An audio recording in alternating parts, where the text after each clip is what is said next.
কিভাবে বুঝাবেন? তার ইজ্জতের উপরে কথা বলে বুঝাবেন না, তাকে কোটা দিয়ে আপনি বুঝাবেন না, তাকে কোটা দেওয়া যাবে না।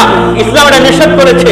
সে কোনো অন্যায় যদি করে থাকে, এই অন্যায়টা বারবার স্মরণ করায় তাকে কোটা দেওয়া নিষেধ। ইসলাম এটা সমর্থন করে না। ইসলাম বলেছে তাকে তুমি কি করো, তাকে তুমি তোমার সামনে নিয়ে আসো, সামনে নিয়ে আসিয়া নীরবে একটা ঘরের মধ্যে নিয়ে যাও, নীরবে তোমার বউকে বুঝাও, বউ দেখো তোমার এই এই কাজগুলা ভালো, তোমার ভালো ভালো কাজগুলা, আপনার বউয়ের ভালো ভালো কাজগুলা স্বীকৃতি দেন, স্বীকৃতি দেন, ভালো কাজগুলার তার স্বীকৃতি দেন যে তুমি এই কাজ ভালো করেছো, সেই কাজ ভালো করেছো, এটা ভালো করেছো, ওটা ভালো করেছো, তো তার ভালো কাজগুলা স্বীকৃতি দেন আর তার মাথার মধ্যে হাতটা রাখেন আর বলেন, বউ যদি তুমি এখানে ক্ষান্ত হয়ে যাও, কারণ তোমার ইজ্জত আমার ইজ্জত, আমার ইজ্জত তোমার ইজ্জত, তোমাকে আমি মানুষের সামনে বেইজ্জত করতে চাই না, আমি তোমার ইজ্জতকে সংরক্ষণ করতে চাই, এখানের মধ্যে ক্ষান্ত হয়ে যাও। এইভাবে যদি বউকে আপনি বুঝাইতে পারেন, আল্লাহর কসম এই বউ বুঝতে অবশ্যই বাধ্য হয়ে যাবে। কথা বলেন ঠিক না বেঠিক?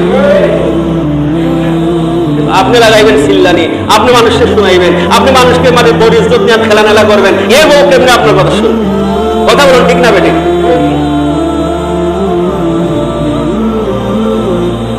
আল্লাহ পাক বলেন